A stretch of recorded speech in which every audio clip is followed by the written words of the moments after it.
नमस्कार दोस्तों। आप सभी को नवरात्र की बहुत सारी शुभकामनाएं।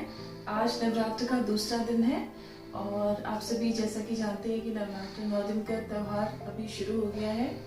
तो हमने भी माता की चौकी सजाई है। माता का एक दरबार छोटा सा अपने घर में ही बनाए हैं। अभी कोविड का टाइम है, बाहर बहुत ज़्यादा हमें निकलना नहीं है, तो इस बार मुझे लगता है कि सारे त्यौहार एक अलग ही तरीके से हमें सेलिब्रेट करना है। अपनों से दूर हम घर भी नहीं जा सकते। हमारे बहुत से रिश्तेदार, बहुत से अपने रिश्तेदार बहुत ही मतलब अलग रह रहे हैं और मिल भी नहीं पा रहे। तो सभी जहाँ भी हैं सभी सेफ रहें और अपने अपने जगह रहकर अच्छे से माता की आराधना करेंगे। तो हमने माता का ये चौकी सजाया है, एक दरबार बनाया है। यहाँ पे एक बहुत ही प्यारी सी माता की प्रतिमा है और इसे फूलों के हार से सजाया है।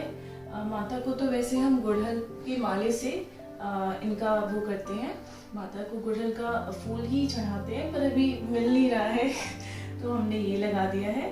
गेंदे के फूल के माला से माता को सजा दिया है और सुबह शाम पूजा करते हैं। शाम को माता की आरती करते हैं और सुबह दुर्गा चालीसा का पाठ करते हैं और हमने कलश भी स्थापित किया है और अखंड दीपक भी जलाया है। तो बहुत ही अच्छा समय है ये, बहुत ही मन को शांति मिलता है ये करके। और हाँ, मुझे ऐसा लगता है कि आप सभी भी इस त्यौहार को बहुत अच्छे से सेलिब्रेट कर रहे हैं। तो आज हम आपको नवरात्र से जुड़े हुए बहुत सारे कथाएं, बहुत सारी जो कहानियां हैं, माता के जो नौ स्वरूप हैं, उससे जुड़े हुए कुछ कहानियां बताएंगे। तो आइए चलिए शुरू करते हैं।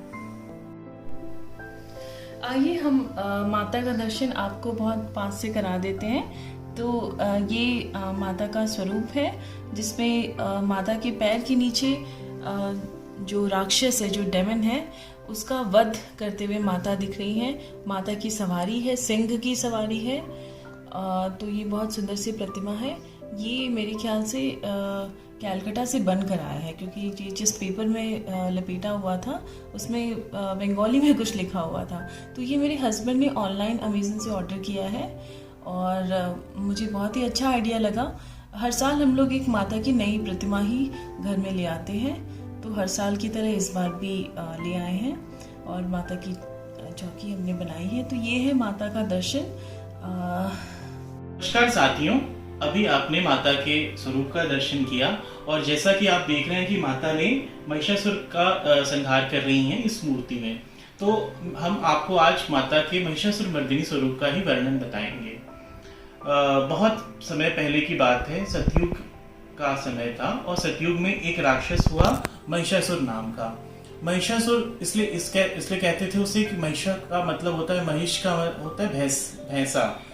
तो वो जो था वो भैंसे का स्वरूप भी धारण कर सकता था। महिषासुर जो है रूप बदल सकता था और भैंसे का रूप ले सकता था, इसलिए उसे महिषासुर यानी भैंसे वाला राक्षस कहते थे। मैं वो बहुत ही हिंसक था, बहुत ही क्रूर प्रवृत्ति का था।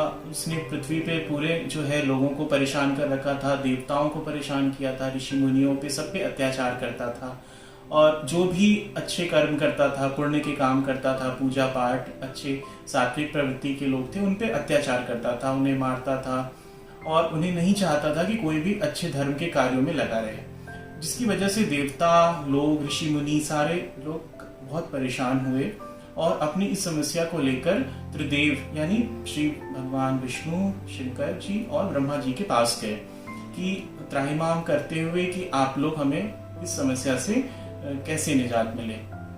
उस टाइम फिर उन देवताओं ने, चूंकि महिषासुर को ये भी वरदान प्राप्त था कि उसकी मृत्यु, उसका संहार किसी भी देवता यानी पुरुष के हाथों नहीं हो सकता, बल्कि एक स्त्री के हाथों हो सकता है। इन बातों को ध्यान में ही रखकर देवों ने अपनी शक्तियों को, अपने अंदर की जो उनकी शक्तियां थी उन्हें एक जगह एकत्रित किया। सारे देवताओं की शक्तियां मिलकर एक बड़ा सा शक्ति पुंज बना, जिससे कि माता का स्वरूप बना, महिषासुर मर्दिनी का स्वरूप बना। उस शक्ति स्वरूपा को सभी देवताओं ने अपनी तरफ से हर एक अस्त्र शस्त्र जो है दिए और उससे माता का एक विराट स्वरूप बना, जिसे हमने महिषासुर मर्दिनी के नाम से जाना है। फिर माँ महिषासुर मर्दिनी ने युद्ध किया महिषासुर के साथ और उस युद्ध में महिषासुर का संहार किया। तभी से माँ का यह स्वरूप, महिषासुर मर्दिनी का स्वरूप प्रचलित है और इनकी पूजा की जाती है। देवता और ऋषि मुनि पृथ्वी पे उसके बाद सब खुश हो गए और सब अच्छे से रहने लगे। तो साथियों, ये था माँ महिषासुर मर्दिनी की कथा। और कल हम कुछ एक नई माता के नए स्वरूप की कथा के साथ आएंगे। तब तक के लिए नमस्कार।